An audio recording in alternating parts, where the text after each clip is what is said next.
problem. My man back here has got the signal. Yeah, check 1 2 3 4 5 6 7. Dan, tell me when you're happy. I'm standing in front of the microphone. No audio yet. No audio. Did the batteries go dead? Does that work? Cool. Perfect. Yes. Right. Now they're going to power on the malt box. Here we go. No, there's going to be a full audio coming up here.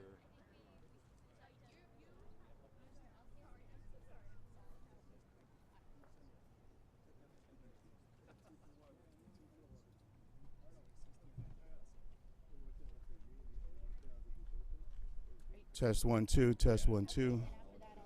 Test 1 2. Excellent. Thank you. Test 1 2. Can you hear us?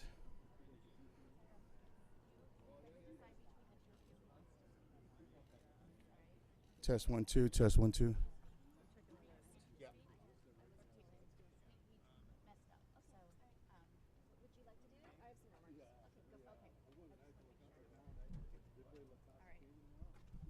Test 1 2, test 1 2. We're going to have Caitlin.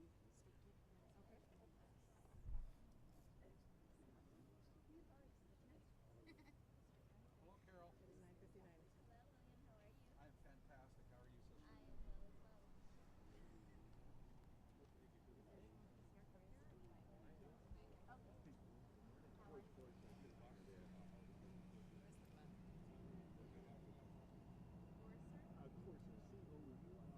are you, sister? We good?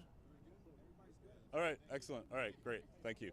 All right, thank you everyone so much for coming. My name is Brian Dolber. I am assistant professor of communication at Cal State San Marcos and a proud organizer of with Rideshare Drivers United. Rideshare Drivers United in the last year has grown to 5,500 members, making it the largest driver-led democratic organization of rideshare drivers in the country. And we've built this organization through two major strikes, one in March before the Lyft IPO, and then one in May before the Uber IPO that inspired a global movement in 30 countries around the world. The reason that Uber and Lyft drivers were so moved to organize and go on strike is because of a legal loophole that allows these multi-billion-dollar companies to go reduce wages, reduce pay far below the minimum wage, where by saying that they are independent contractors, they are not held to the same standards that other companies have to adhere to and that other workers benefit from. So thankfully, we have a fighter in our state Senate, in our state assembly, Lorena Gonzalez, who has introduced the bill AB 5. AB 5 recognizes that there's a crisis going on in our country of misclassification, and that we need legislation, as the California State Supreme Court noted in the Dynamex case, that there needs to be standards for who we declare an independent contractor if we're going to maintain the same standards that working class people have had in this country for the last 80 years. And so it is my honor to introduce Assemblywoman Lorena Gonzalez. Thank you. Thank you, Brian. You know, Brian referred to it as a legal loophole, but in fact, that's debatable. Because what we believe was happening is these companies were misreading and misusing labor law even in its existence. And as a result, misclassifying workers for years. And I think that the Supreme Court was so frustrated by the number of cases that they saw, not only about Uber and Lyft drivers or the gig economy, but for years and years with truck drivers, with janitorial workers, seeing companies trying to skirt around what an employee was, that they said enough is enough. In the Dynamex decision, they said, if you work for a company and do their work, you're their employee. It's simple. And people kind of just saw that Supreme Court decision, and a lot of big companies said, well, I guess we'll wait to get sued. That wasn't good enough. We said it's time to codify that decision, which is the law, into a basic law in California so that it's clear. If you're a gig worker, if you're a truck driver, if you're a janitor, and you're working for the company, you're doing the basic work for that company, you are their employee, and you actually deserve everything that any of us in any other job get. The right to minimum wage, the right to overtime, the right to paid sick days, paid family leave, unemployment insurance, workers' compensation, the right to have laws that protect us from harassment and discrimination, and of course, the right to organize. So what we're doing in AB 5, although a lot of the attention has been on gig workers, is really ensuring that all workers know and that misclassification stops. Misclassification employees cost the state of California over $7 billion a year. And that comes in a lot of different forms. Payroll taxes, of course, that we're missing because people aren't actually doing their payroll correctly. The workers, of course, are missing the 7.5% into Social Security that employers are required to put into Social Security and Medicare. We as the state are acting as kind of the backdrop for these workers when they don't make enough money. They have to rely on food stamps or CalWorks. They have to rely on subsidized housing. Their kids have to rely on free lunch programs. We as taxpayers, we pay all that. So the cost to taxpayers is real. And then we're really screwing good companies. Companies that abide by the law are at a competitive disadvantage when they're trying to compete against companies who skirt the law. That's simply not fair. Enough is enough, and it's time to pass AB 5.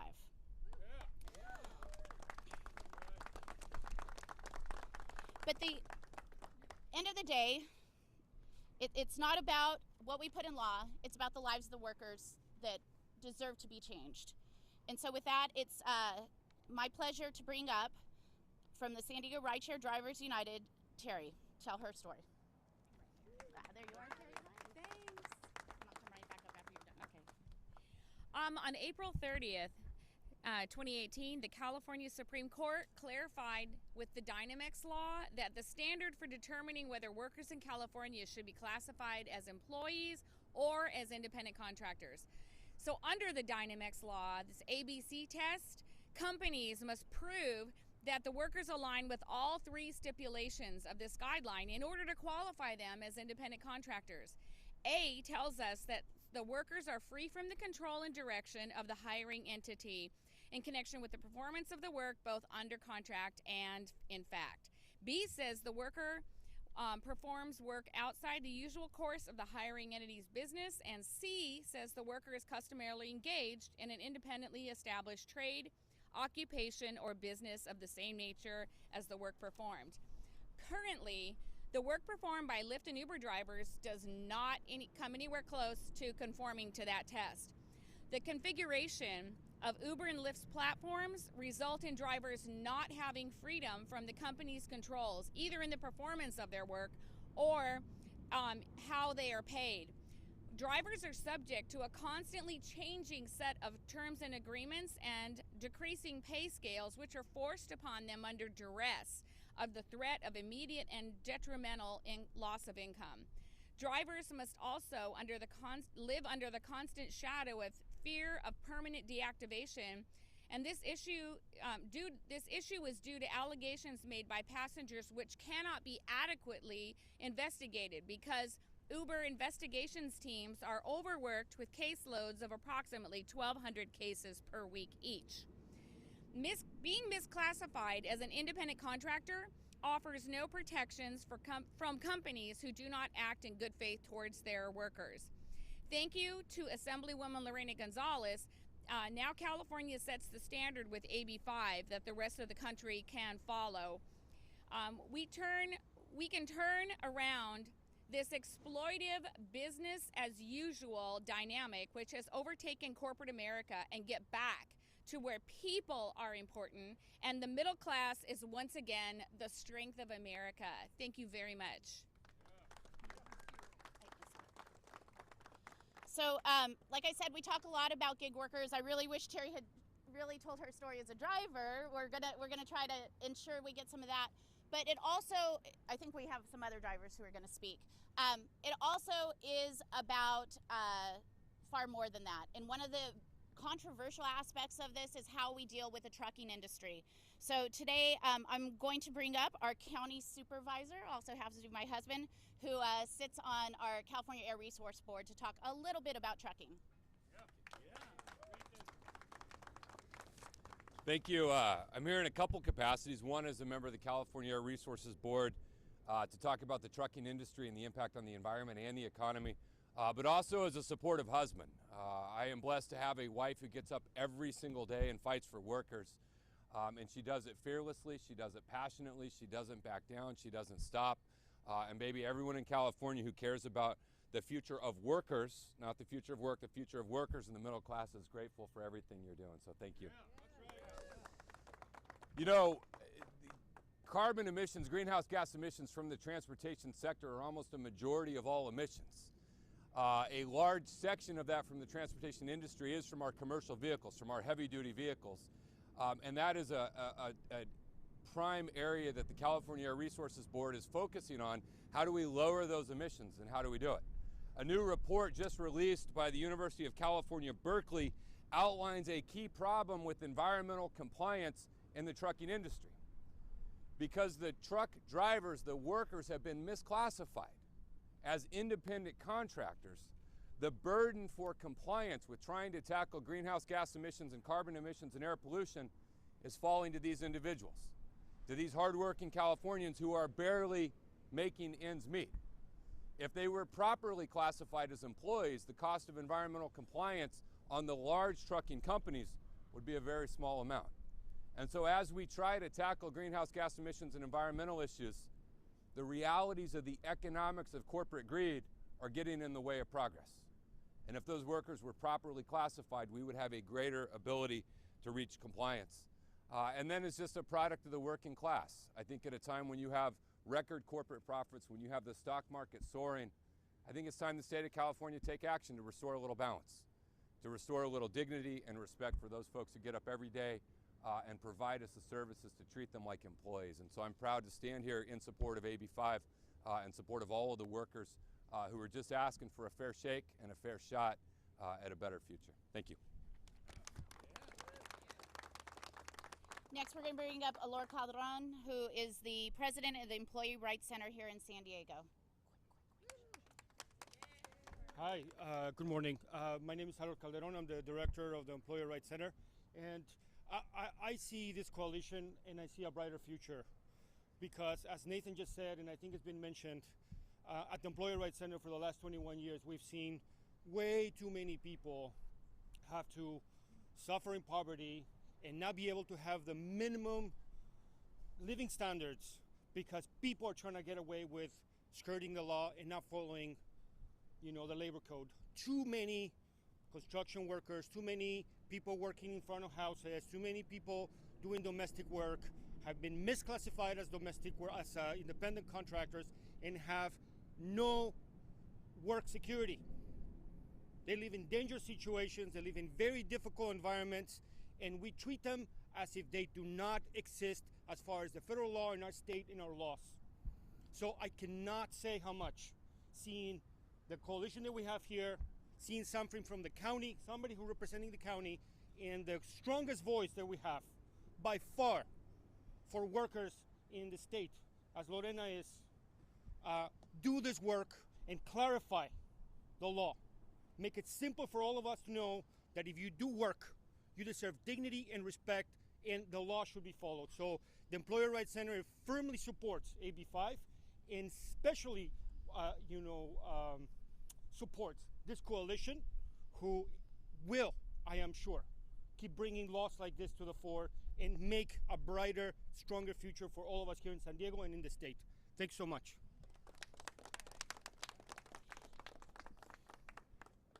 Next, we're going to bring up James from the LA Rideshare Drivers United to talk about his work.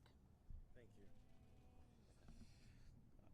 My name is James Six. I represent Rideshare Drivers United up in LA, and I've been an organizer with them for about a year. I've been driving Uber and Lyft for about 3 years.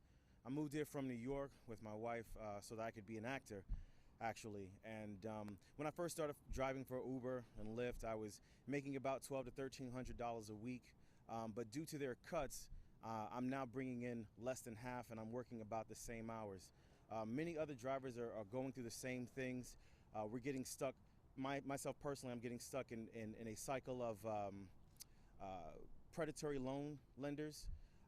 In fact, they just took $75 out of my account today, so that was interesting. And a lot of other drivers have it a lot worse than I do. Some drivers are homeless. Some drivers are on welfare. I'm lucky. I have a wife who makes good, but I'm not able to fulfill my duties as a husband to try to contribute to my household. It would make it even worse if I had children.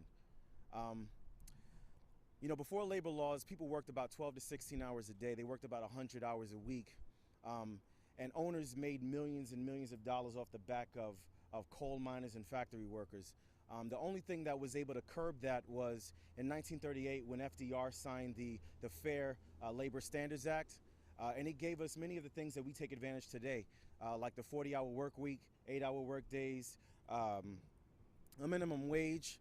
And those are some of the things that we're asking for today with people to support AB 5.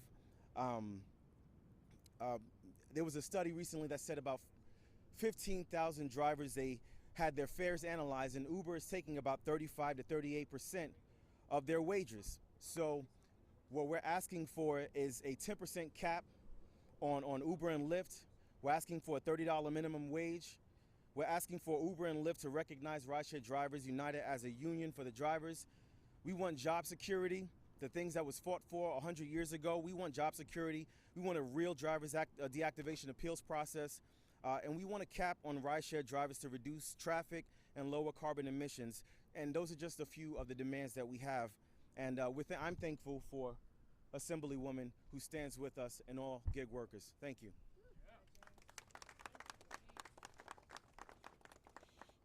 Misclassification in the transportation industry is nothing new. And my introduction to it actually came from our next speaker, and that's when we were trying to gain rights for taxi workers here in San Diego. And seeing the structure by which so many taxi drivers were operating as independent contractors really shined a light on what abuses can turn into. We've done a lot to change the world of taxi drivers in San Diego, but on that, I'll bring up Mikhail from the United Taxi Worker Alliance.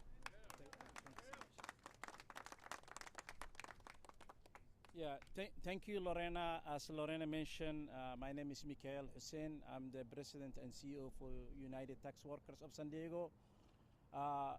This is amazing, you know. 10 years ago, a group of drivers get together and they have the same issue. High lease we have at that time, harassment by permit holders we work for them, and safety issue, and we had also retaliation. Same thing what was happening right now. And today, then what we did is amazing. We stopped labor for 12 days. We didn't work. And we showed them we are not a hungry dog. They told us we are hungry dogs. UTWSD was formed basically to take over all these issues and their rights and represent for the taxi drivers, City of San Diego. And it was historical. We lift the cap, now we open the airport. We did a lot of things I'm not gonna mention, but why we here today? We here today, the same thing is applied. 2012, when we are in fight as a taxi drivers, the guys who own the 10% and the 90% of the workers, Uber and Lyft came in, and what did they promise? They promised $25, $30 an hour, safety, and they promised also as a collaborative, as a partnership, but they didn't do their work. We know what's happening, and the guys, they are the experts who can tell. So now, what happened was when we hear that Rideshare Drivers United come in, we actually participated at the airport. We stopped labor. So not only that, so what we did was also to offer our experience and what we've been through, how to organize, what to do with drivers, and where to go from here. So now AB5 came in, our friend and ally Lorena. Lorena helped us in so many ways. I know her a long time ago. She's sister to us. We call her sister. So she helped us to lift the cap for taxis. So for us, when we see the AB5, it's simple as that. So this is the much needed time AB5.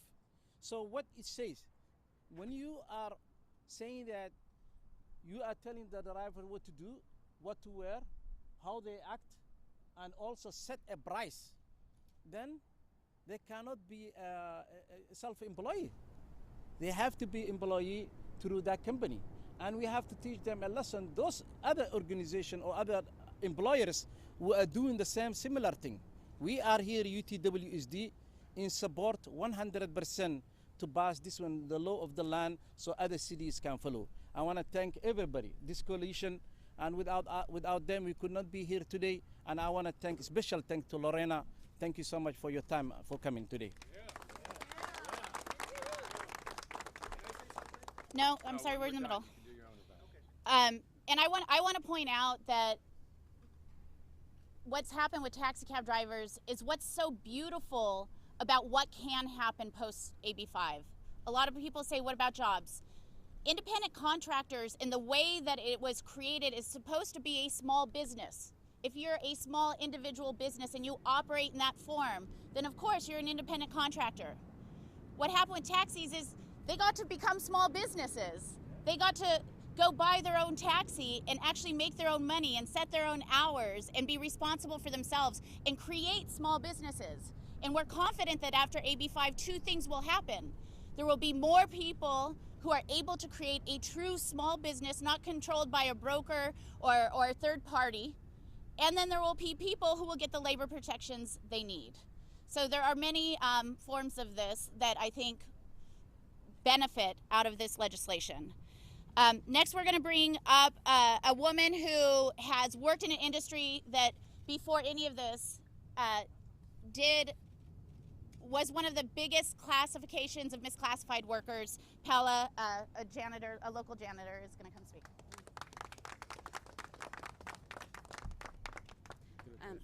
Buenos días. Yo estuve trabajando en una compañía de limpieza por 3 años. Debido a la mala clasificación que me hicieron como subcontratista independiente, pues perdí muchos beneficios, como la aseguranza médica, prestaciones, días de descanso, días de enfermedad, y al contrario me sumó más responsabilidades en mi trabajo, como el hacerme cargo de la compra de material para limpiar, gasolina, mi carro, el uso de aseguranza. Good morning. ¿Su nombre otra vez? Paola Brito. My name is Paola Brito. I worked for 3 years in a company. I was misclassified as an independent contractor. And what this meant for me is that not only did I not have all the things that I need, and I had to go through a very hard time, they even added responsibilities to me, like buying materials or other things. Throughout this time, I did not have the things that workers should come to expect, like workers' comp, overtime, minimum wage, and the protections that come from an employee. Todo este exceso de responsabilidades y no tener beneficios me causó bastante estrés en mi persona, que fui a dar al hospital.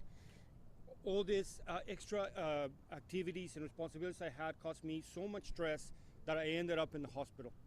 Me empezaron a dar ataques de ansiedad y pues tengo una cuenta bastante grande en el hospital de $9,000 por no tener aseguranza, donde no tuve apoyo de la compañía. Aparte que manipulaban las formas de pago, las fechas en las que nos tenían que pagar, y todo esto mejor decidí dejar la compañía, y ellos con una mano en la cintura: ya no te voy a pagar lo que te debemos, que me quedaron debiendo como $12,000. So all this anxiety and difficulties landed me not only in the hospital, but with a very large bill. I still have a debt of $9,000 to that hospital. And so I just had to decide to do something because I couldn't stay there. So I decided to leave the company. And the company carelessly just said, it's okay. However, they manipulated when they paid us, how they paid us, and they still owe me around $12,000. Este exceso de trabajo me ocasionó un choque automovilístico porque no dormía bien. Igual fui a parar al hospital y fueron gastos que nadie me los cubrió. Yo tuve que arreglármela sola. So all this excess of work because I couldn't sleep even had forced me, or actually had me in a situation of being in a car accident. And again, the company never supported me, and I still am dealing with that. Yo soy madre de familia y esto no es justo que el estado de California siga dejando laborar estas empresas porque están abusando de la gente como yo y no nada más como yo, sino personas inmigrantes que tienen miedo a hablar y exigir sus derechos. Entonces yo no quiero que siga pasando esto porque sí ha afectado a mi familia bastante. So I'm a mother, and it's very unfair that the state of California would allow companies like this to operate and to continue to operate like this. It not only affects me, affects many other people, immigrants and other people who are being abused by this kind of operations. So I really want this to stop. Y espero que todo eso tenga una respuesta positiva, que estemos aquí. Muchas gracias. So I hope this has a good, positive response. Thank you very much.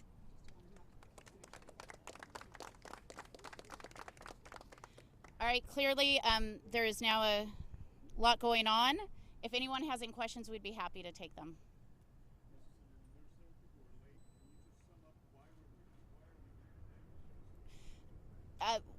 We're down to the last 2 weeks of session in Sacramento, and there is a bill going through AB5 which would clean up the classification language and law about who is an employee and who is not.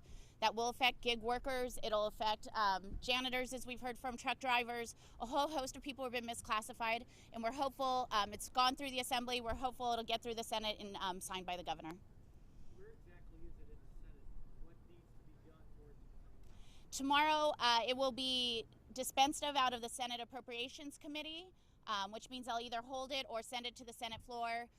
It'll be voted on next week in the Senate, hopefully, and then back to the Assembly for concurrence and then to the governor's desk. So when you say it gets dispensed in the Senate, does that mean there is an up and down vote in a particular committee? Appropriations Committee is a little different. So tomorrow, all bills that are in Appropriations Committee and mine in the Assembly or in the Senate get dispensed of one way or another. We call it dispense. It either goes to the floor for a vote or it gets held back.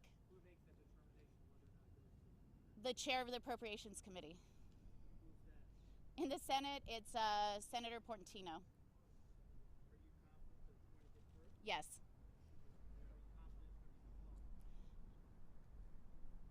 I sure hope so. Yes. I have no reason to believe that this is not going to get through. It's gonna be tough. A lot of employers, a lot of multi-billion-dollar employers are lying to their workers and trying to create discontent to try to stop this or get an exemption from the law. But despite that, I feel good about its prospects.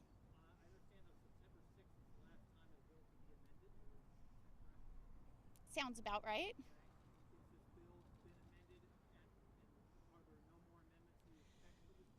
There will be amendments that come out tomorrow out of Senate Appropriations that we've been working on to clarify a number of other issues that have come up and things that we anticipate will come up, and we're hopeful then that we'll settle on some language.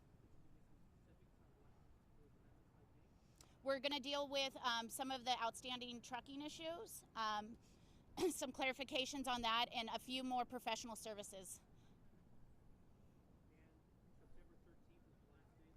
It is. And why are you confident that this will get through by September 13th? Well, you know, Dynamex is the law. So much of what we're doing in AB5 is existing law, but the problem is workers have to sue in order to ensure that it applies to them. And companies are just sitting ducks waiting on lawsuits. So there's a great desire for a lot of companies and a lot of workers to ensure that there's some certainty. There are already, in the law, we made obvious exemptions for people who act like small businesses. And those companies and actual businesses, doctors, realtors, lawyers, need this in order to ensure that they're not subject to a lawsuit. All right? Yeah, we can go one-on-one. Thank you.